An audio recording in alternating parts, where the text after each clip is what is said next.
Kag sa good vibes mga babae nga PDL o person deprived of liberty sa may handumanan sa Bacolod City gintudloan kung paano maghimo sang hablon. Hablon ha, hindi habon.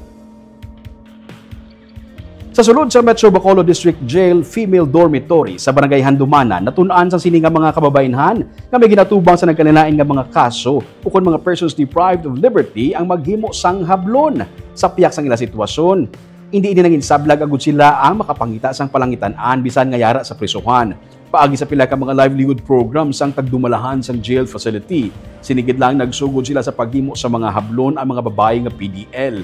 Ang hablon isa ka traditional hand-woven fabric.